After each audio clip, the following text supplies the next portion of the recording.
This is the network service of the NTA.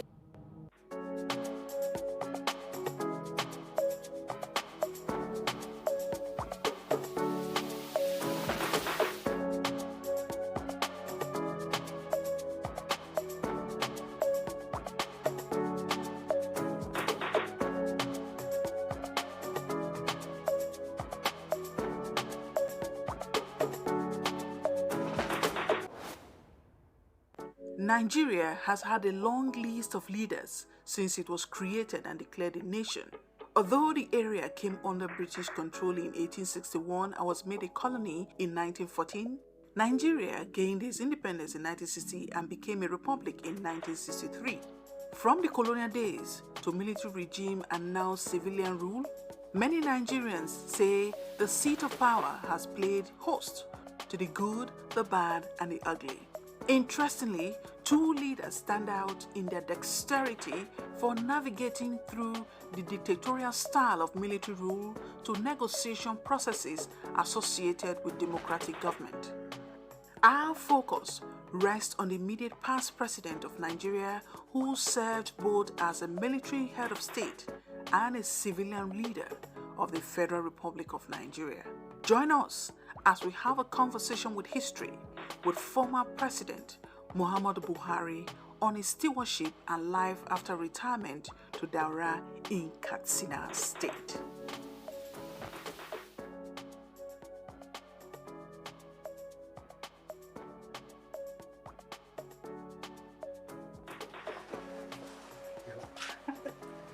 Good afternoon. Good afternoon, sir. Lady and gentlemen. It's a pleasure to meet you, Please sir. sit down. Thank you, sir. Yeah. Thank you. You know, you look so fresh, almost like you went on a vacation and you're back looking all good. How does it feel to be out of that office after 8 years? Well, I looked for it, and I was lucky I got it. I came back to my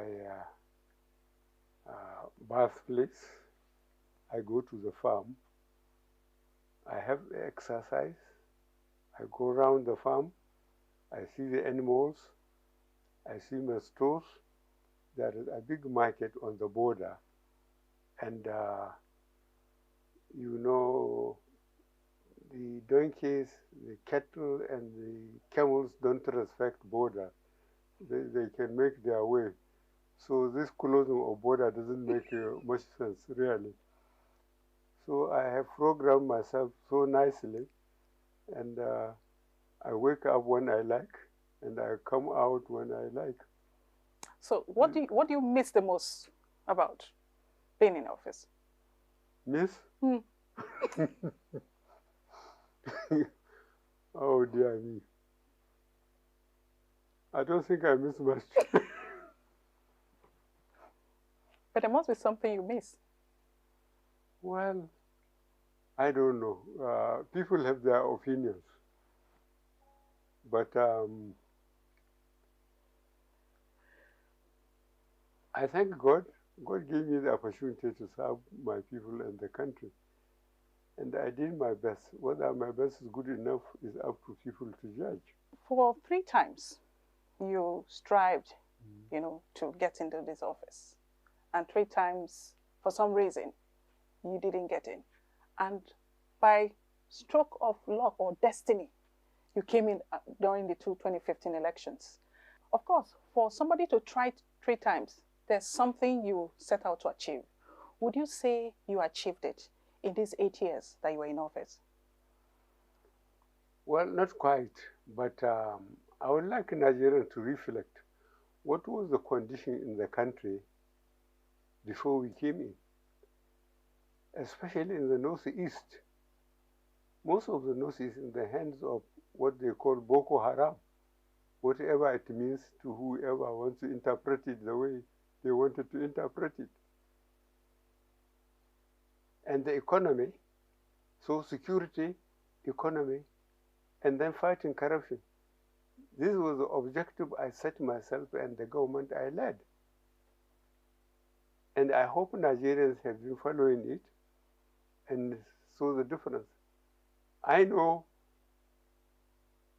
the government I led was lucky, and the country was lucky to get the governor. The governor of, still the governor of Borno State, are very intellectually sound. He is young. He is virtually incorruptible. Because it was fantastic. I think here I have to mention something to share with Nigerians. What happened? The civil servants, the old civil servants, they have got a way of trying to get information, not through the normal way, but they will get some of the lowest people they trust, and the one they trust most, they will give him a telephone. And they will brief them to tell them when there is something serious that didn't come to them in writing. And the funny thing about it, one of the permanent secretaries, he was on his bed at 7 o'clock, stretching. Then the telephone called. So he took it. He said, yes, what is it? He said, the governor is in your office. He fell from his bed. Now, that was the type of person that we were lucky. When I say we, I mean Nigerians, we were lucky to be in charge of Northeast, where Boko Haram used to be in charge. And you know, Boko Haram were as far away as virtually Lagos. They were in Kaduna, they were in Abuja, blowing places, you know, buildings, and causing a lot of havoc. But that man has straightened that area. So in essence, what you're saying is you set out to achieve some goals and you achieve them in office. Number one, security. Because if there are no security, you cannot achieve anything. Number two, the economy, employment. Now, because of the security we have succeeded, I think Nigerians developed confidence into their country, and they invest more. And people from outside came and invested. Moving forward, how would you adjudge Nigeria's diplomatic ties with other countries of the world? What would you say were your footprint in that regard? Unfortunately, I am so preoccupied with the local problems that I hardly think about the external problems. I think this is natural, especially for developing countries' leadership. They are more concerned with their local problems than what is happening outside, except, say, like closing the border. As I told you, our border from Lake Chad to Benin Republic is more than 1,600 kilometers. And with the type of terrain, only God can effectively supervise this border. So virtually the government is wasting its time. You know, I told you the donkeys, the cows, and the camels, you cannot close the border for them. And this 1,600 kilometers, virtually they choose where to go. You served as a military head of state and then as a civilian. And of course, there must be some difference, you know, between these two style of governance. Which aspect was most difficult for you to, you know, adjust to, coming from the military background? Well, when you say in military, you are right. We are a developing nation, and we are going through the system. And I was much younger, and a bit more ruthless.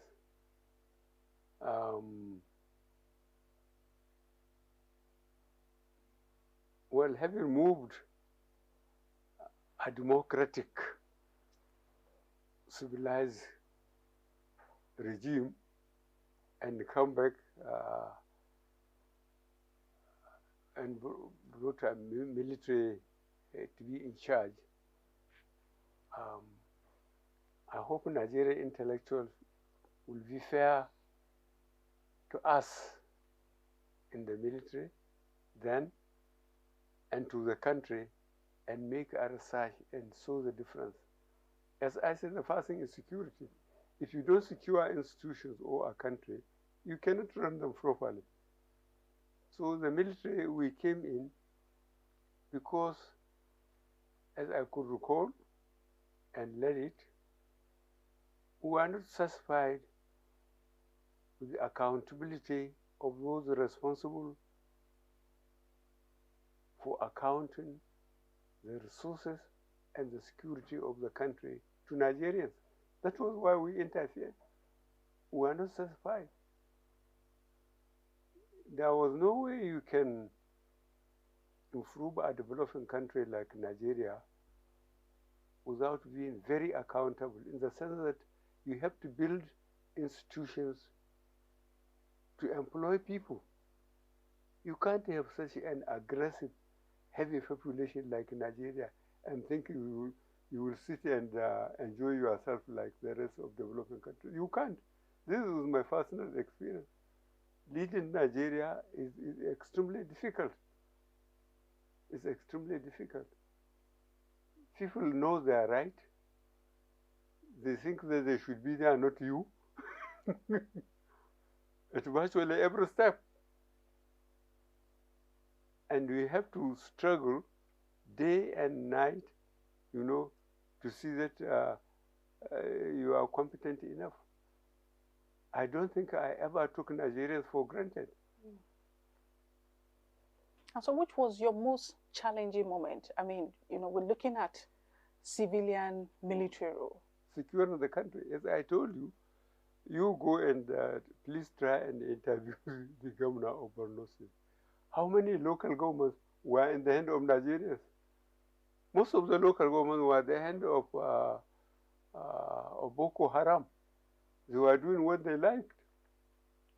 So the first thing is to secure the state or the country and earn the confidence of Nigerians. Perhaps I should ask this question very differently. Now, what I meant is, in the military rule, you just make a decree and it's law. But in the civilian rule, you have to go through different, you know, cadres. You're talking about the National Assembly. I see. You're looking at, you know, the judiciary. So there were so many bottlenecks that probably you would have faced. So I'm asking you, in that regard, what were your most challenging moments? You know, adjusting from that Decree 1, Decree 2 to going through the National Assembly for any law to be passed or policy to be implemented. The good thing about the democratic system is that they represent states. You can, no matter how clever the leadership is, they cannot convince the ruled, these people, unless they secure the environment, secure the country.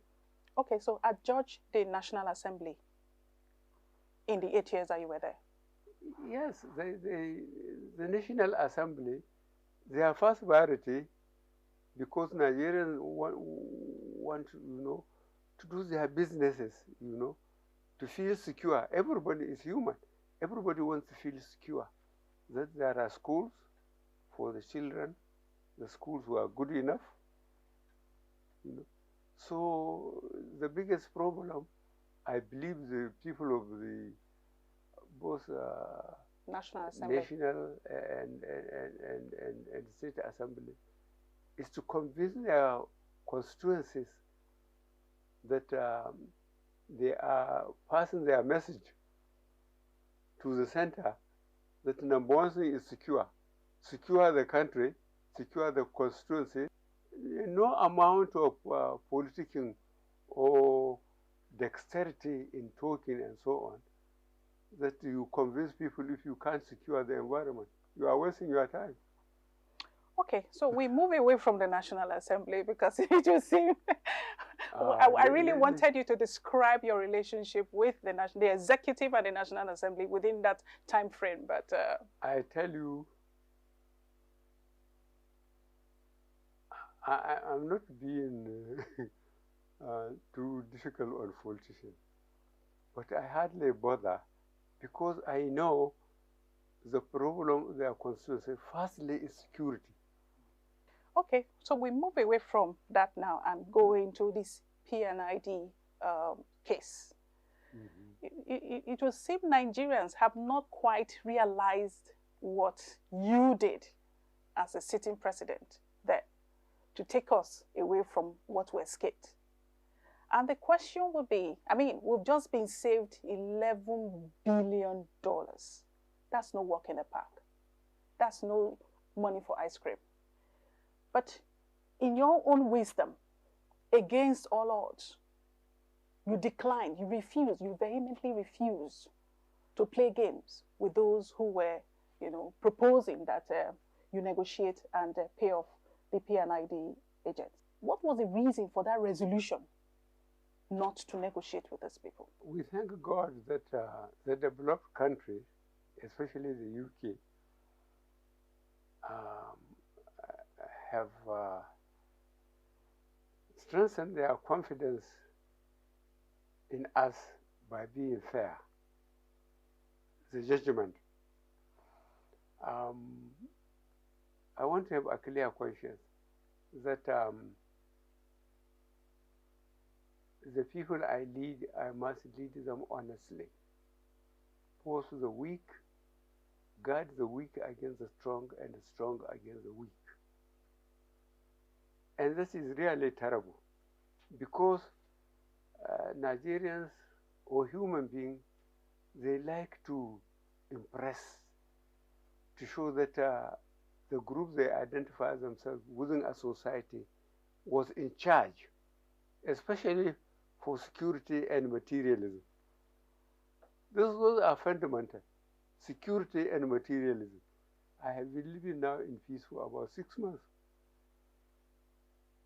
I tell you, I have forgotten how many years since I built this house. When I was the head of state, I didn't build anything. I didn't acquire any company. I didn't do anything. So I didn't compete with Nigerians having been in power to have companies and favor those companies, or give myself large and big land areas, plots in Abuja, and give it to favored people. That's why I'm living in peace. Because Nigerians have got their own way of knowing, and I think they will wait for the day to harass and take it on all those who they think have cheated them. Accountability. Nigerians are damn clever. They will, I think, encourage you to make one mistake, and then they will do 100. You will be tied up. You cannot explain because you are a hostage. They like holding their leadership as hostages. This is my idea. This was why I think I was over careful. I made sure that you wouldn't say, Oga, you have got an account in Saudi Arabia, or you have got an account in Switzerland, you have got an account. From there, you have to obey him instead of him obeying you. Were there times when you felt like they were going to, ambush you in that way?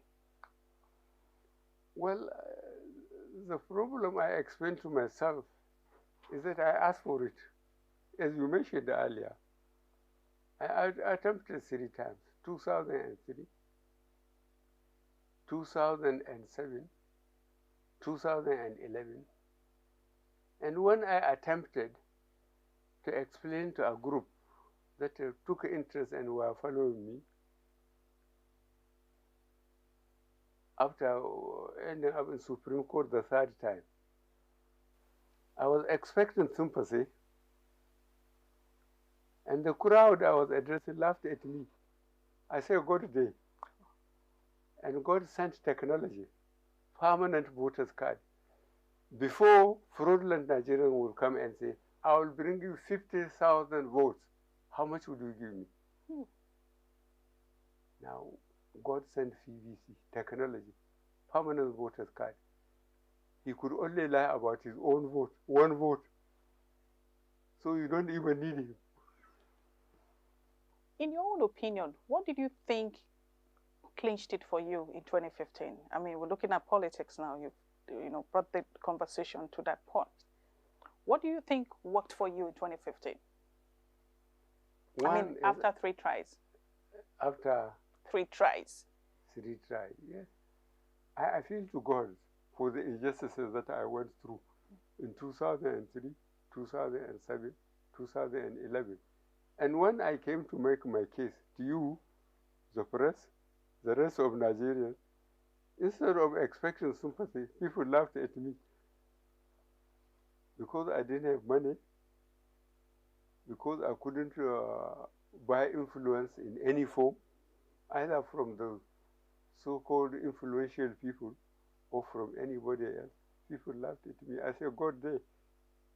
And God sent technology. As I said, permanent voters card. You can only lie about your own one vote. Even your family, you cannot be sure because they have the security to go and vote. It's only God that can judge them. Nobody knows whom they vote for. In 2011, you broke down, literally. It was reported that you broke down when you didn't... You're laughing. Can you tell us what was the range of emotions that was playing in your mind at that time?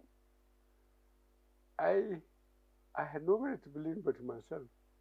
I made up my mind to continue trying. People laughed at me because here is a stupid poor man who wanted to lead Nigeria. He has no money to give us. This was the attitude of the people. And I think patriotism, especially in the profession I broke myself in from leaving secondary school, the military, it was fantastic. I tried as much as possible to be fair wherever I found myself. It hadn't been easy because Nigerians seem to be impressed more by materialistic success rather than being honored or praised by the less privileged. We are a fantastic nation. I don't know how many of us there are in the world. Okay, so we go into 2023 elections. That is one sport some Nigerians are still stuck in. And so much happened during that period, which of course was predicated on the naira policy. And some would ask, election period is tumultuous on its own, and then bringing the naira policy into the works would further make it more tumultuous. So people would like to know why that naira policy came at that period of the 2023 elections. Well, I think mainly it's stage of development of a nation. Whether Nigerians believe it or not, we are an underdeveloped country. And we get so impressed by materialism. Sometimes ruthlessly, they didn't care how you make the money. But the best thing is that you should be rich. You should have a fantastic house. You should have cars, flashy cars. You should be going overseas regularly and resting or doing what. But it's not easy to earn, to save enough, to spend so much on leisure trips and so on. But Nigerians, I don't know. I still feel that the only way I could impress and tried so hard to do it in Nigeria is just to make sure that my integrity become unquestionable. It hasn't been easy. There are some people who deliberately come close to you to benefit materially. And if they find out that you don't accept the system, they dump you, so-called, and they take their own way.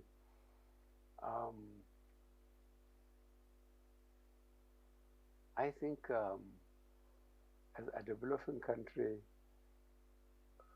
we still have a long way to go. So for the 2023 election and the naira policy, what exactly was the motivation for it? Because it was really timely. The motivation is to try and make Nigerians believe that there is no shortcut to successful leadership, in the sense that service, it's not easy, as I said, losing, say, 3 elections, attempting president and ending up in the high Supreme Court 3 times. How many people, a lot of Nigerians would say that is very stupid. They would rather have the quickest and fastest way of getting there. And the only way you can do it is to try to accumulate some money, to have a lot of money, and see how you can compromise so many people and maybe institutions and get to where I wanted to get.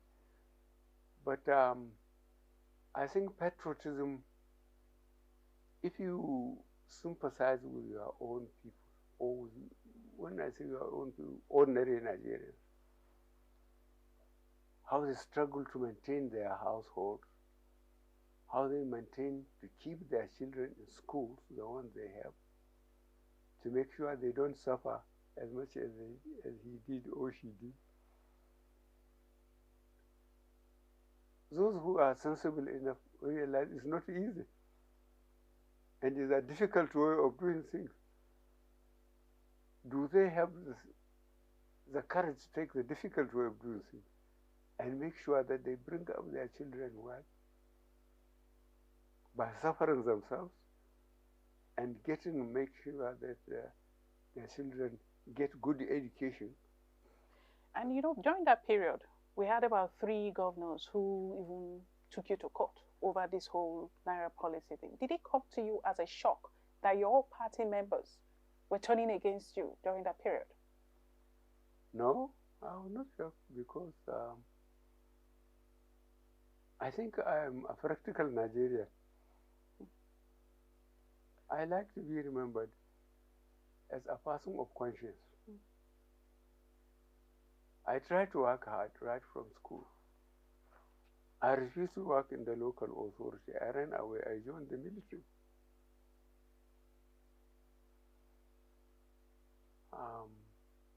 And those who want comfort,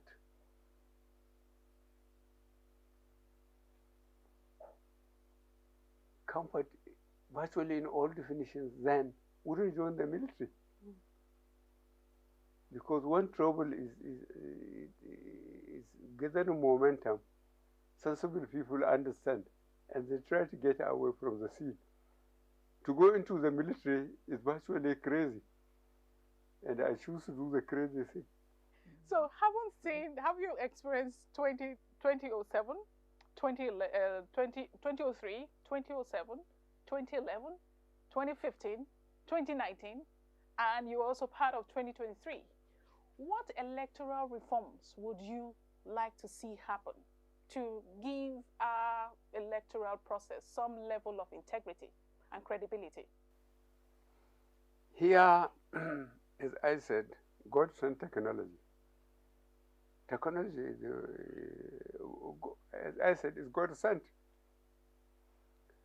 Because people are damn clever by half. They only, with virtual natural, they want to defeat intellectually their opposition, to be too clever for them to understand how they are going to succeed and how to make the opposition fail, or those who offer to fail.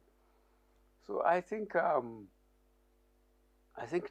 technology came to help, because when people were talking of ethnicity and religion, I gave them the example.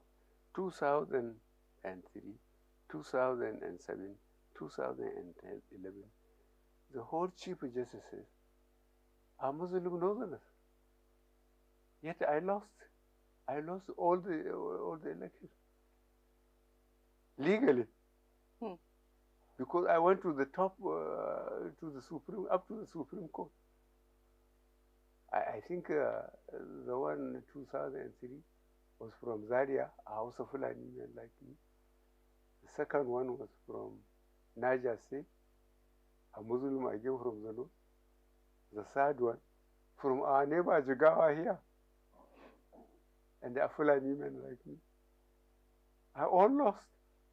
So when people were talking glibly about religion and ethnicity in Nigeria, I just looked at them.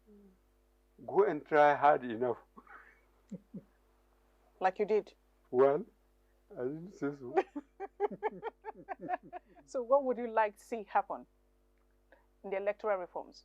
Well, electoral reforms, as I said, you can make it as intellectual as possible.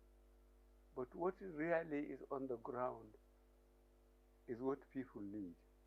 Okay, so you, in your statement, one of your earlier statements when you came in, you said you are for nobody and you are for everybody. Would you say that statement, would you say that statement had effect in your government within this time frame of 8 years? I think for those who wanted to cross-examine me, like you, they should look at the situation in the country. As I said, our case should be fairly judged by our performance or lack of it. And this performance, as I said, is security, prosperity. The ones which I am not too much heavy about is fighting corruption. Those are the three things I made Nigerians clear that I come out to fight. Of course, there are people who think that maybe they will say this was why I broke down.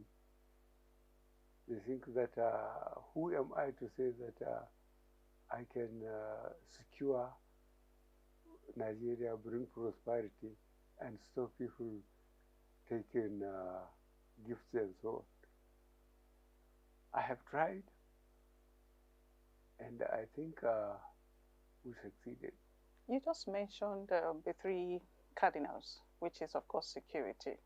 And you talked about the economy and this corruption. You were very pointed about it when you came on to say, come, by the time you bring me on, I will fight corruption. I will do this, I will do that. Would you say you achieved that? Would you say your government achieved much in fighting this endemic problem called corruption? I think I did, in the sense that making people much more aware about it and making them intolerable of it. Before, I think leadership at various levels can do things that are dishonest or dishonorable and get away with it. But it has become eventually impossible for anybody from top to bottom to misbehave and think they would get out of it. People just wouldn't tolerate it. So I think for that, that is a major success. My 8 years as president, I've learned it. because I went through the experience. I was a governor. I was a minister of petroleum. I was a head of state. My qualifications are fantastic. I was in detention for 3.25 years. So tell me what I haven't been through. I learned a lot, and I decided for those 8 years God gave me to again reflect very seriously and quietly in my own time to behave myself. For those 8 years, nobody can say I built a house. Nobody can say I invested in any company. Nobody can prove a case against me. So I'm now happily sitting here in my village. And you know, some people, most Nigerians see you as somebody who is actually very honest as an individual. But for some reason, they believe that you were surrounded by people who were corrupt. Well, what have they done in their own role to fight corruption as Nigerians? That is their own problem. It's not my problem. I think we have finished me enough. Okay. In those 8 years that you were there, of course, Oh dear. corruption was something that a lot of people were saying maybe there was more you could have done. They just thought there was more you could have done. And it brings me to the question of your level of support for people. Some have said that when you believe in somebody, no matter what happens, you stick with that person. And the question is, what gives you that resolve to hang on to people against all odds? You just can't say such a person is corrupt. He has 5 cars when he should have only 1. He has 5 houses when he should have only 1. And he has so many girlfriends or so many wives. But what have you done to stop it? Is it not part of your role or your duty as a citizen to make sure that if you see somebody who is really corrupt, to blow the whistle? Why don't you have the courage to blow the whistle? To say, look, you are only treasurer for local government. How do you manage to build that house? He didn't build the house in the air. He built it somewhere, either in his village or he went to Abuja, bought land and built it. But really, you are asking very, very difficult questions. But you've been giving us very good answers. I mean, because you see, one other thing is that Nigerians think that, oh, he doesn't talk to us. We want to hear him talk. And this is coming from, I mean, millions of people who like to listen to your talk. This is one opportunity for you to also talk to them. And that brings me to the next question of your style of governance, which mostly was, you know, you just act. You don't talk much in the eye of Nigerians. Nigeria should be reflecting on the positive things we achieved and we did, instead of always seeing the wrong side of our performances. Okay, so there was this impression that is an impression out there, and it's a good opportunity for you to just, you know, address it. There was this impression that your administration was hijacked by some cabals. In fact, the word cabal became so popular during these last 8 years. Was it a figment of imagination of Nigerians, or was there something? Do you really feel that your government was hijacked in any way? It must have been. Otherwise, why didn't they talk? Why didn't they said it? What do the people they think they form themselves into a cabal and they are so important that they are not being questioned? What did they do about it?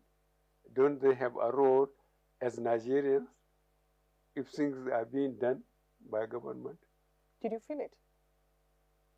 No, because I don't deliberately allow anybody to misuse public resources for himself or for me. I didn't allow it. I can't act on what I don't know. I couldn't have acted on what I didn't know. But if people know and they decide to sit on their knowledge and refuse to, they are part of the problem then. They are part of the problem. But now in hindsight, did you even in any way, by the stretch of the imagination, did you see anyone who would have been like a possible cabal in your time in government? No, cabal. Nobody was above the law, and I don't have any evidence of anybody doing anything wrong and being allowed to walk away. No. And speaking of walking away, would you say you carried out justice in terms of, meting out punitive measures to those who fell off the road in your government? Yes. We had a system. If people found out that a certain permanent secretary or a certain minister was using his office and they decided to keep quiet, is a problem. They are not playing their role as Nigerians. They should help Nigeria by exposing. How many ministers do I have that serve with me throughout the 8 years? Look at the Minister of Works and Housing. Works and Housing for 8 years.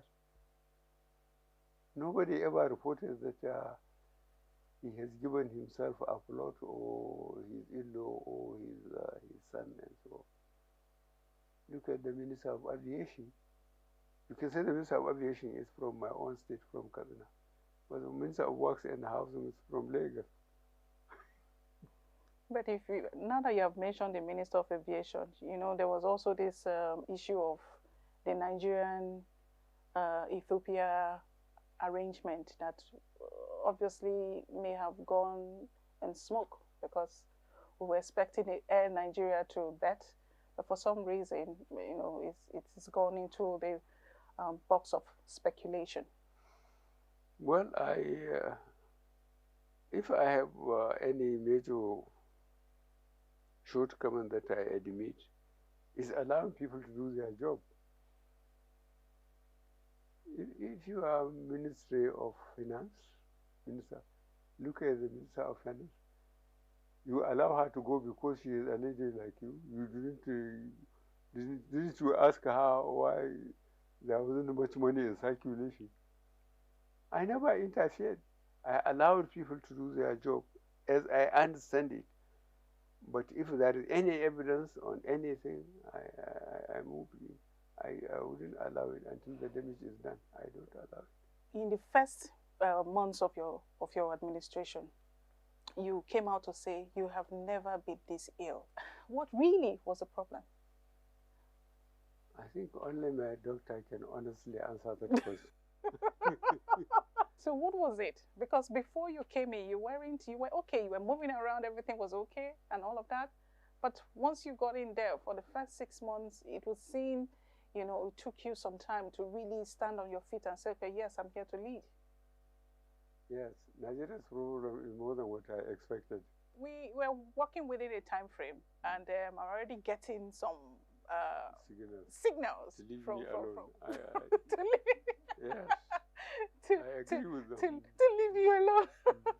And so, in hindsight, when you look back, every day you sit down, you reflect on what you've done, what you should have done, what you shouldn't have done.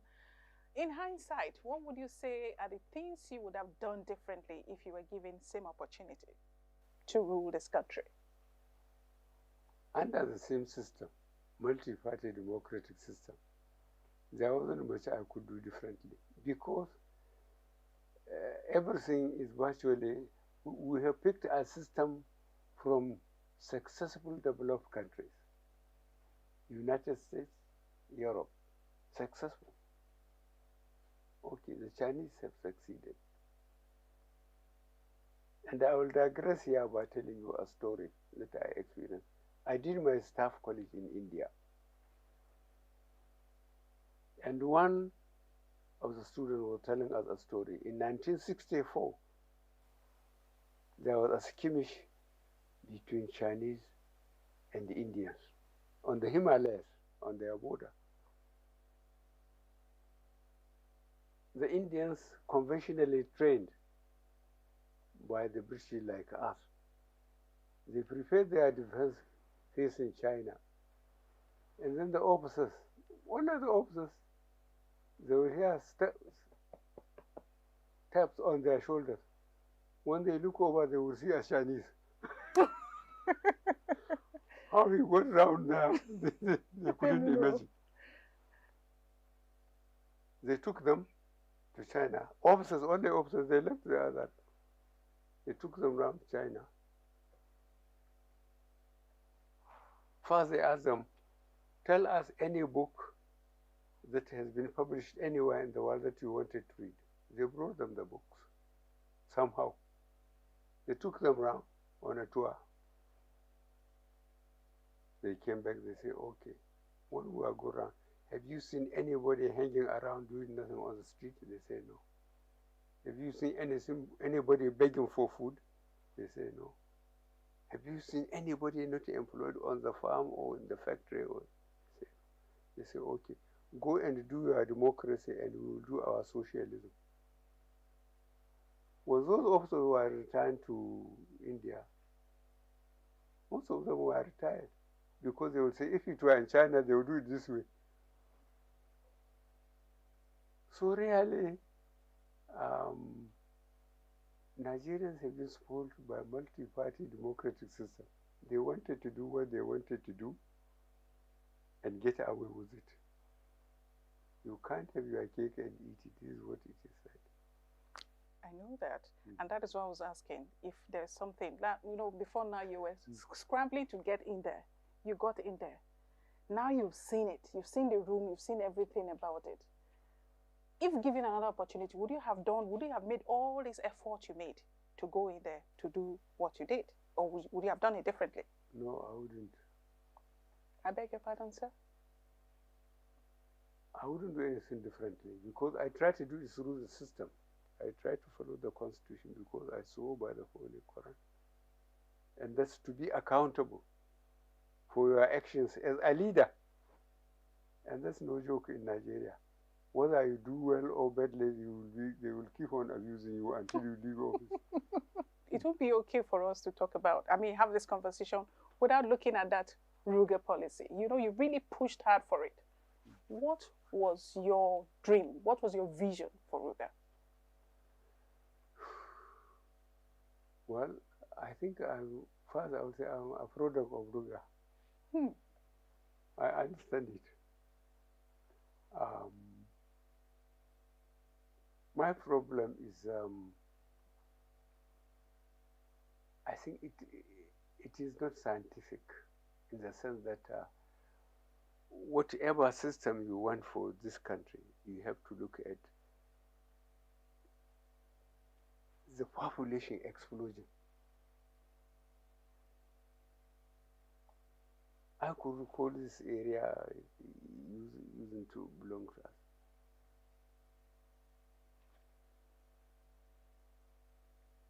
I tried to walk, and unfortunately I was identified by some people.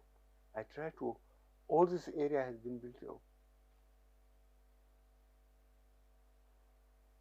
Some time ago, as old as this country was, when you come to the western the western gate of our country, you can see our house. My grandparents did not buy it. They were not given.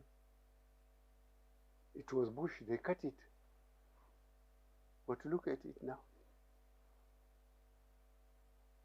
So really, the population explosion, the size of Nigeria,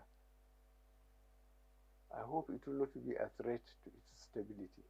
even after retirement, it will seem your job is not done with Nigerians because you still have people coming in here to pay homage to you. And that's like, you being like a guiding light to some people. How awake are you to that responsibility of being a mentor to politicians and Nigerians alike? Well, I'm very surprised you asked this question because I too am harassed. People from Maiduguri, people from Bauchi, they would get together, collect money, hire a bus and come and meet me here. I thought I was as far away from Abuja as humanly possible. But then I'm telling you, people are still coming. On daily basis, people are still coming. So it means you're not retired? I think if the border was not closed, I would have moved to Nigeria. What is a working relationship within you and party members? I think I have been in the system, Nigerian system, political system, to understand that the leadership of the party is very important. So the National Working Committee of the party, I virtually presided over the election of the members. Not that I know them personally, but their institutions, their bases, supported them. And that's what you need for a political party system. Get those that represent their constituencies are trusted by their constituencies. And then the party itself, the chairman of the party, Abdullahi Adam, I really try to work hard for him to be the chairman of the party because he was a 2-time governor from his state, and this is no joke under our system, and then a senator. I know age was not on his side, but then the experience he had in being a 2-time governor from his state in Nigeria, a 2-time governor, and then to come to the Senate. This means he earned the confidence of his constituency, which is good. They continue to be in charge of their party. I'm continuing to enjoy my retirement. Thank you. On a final note, you tapped on the chair when you were leaving. I watched that clip many, many times. When you were leaving the office, you did that to your chair. What was the significance of that tap on that chair? Goodbye.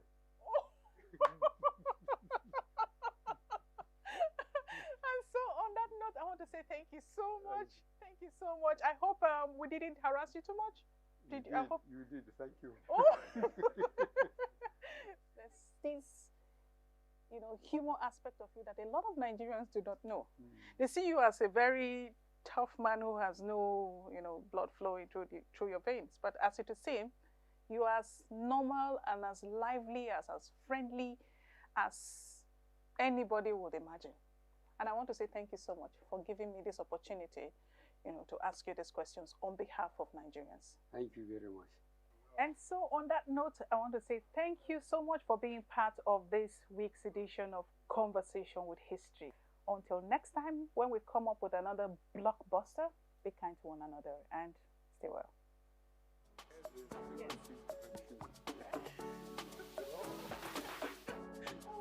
But I'm supposed to be very harmless.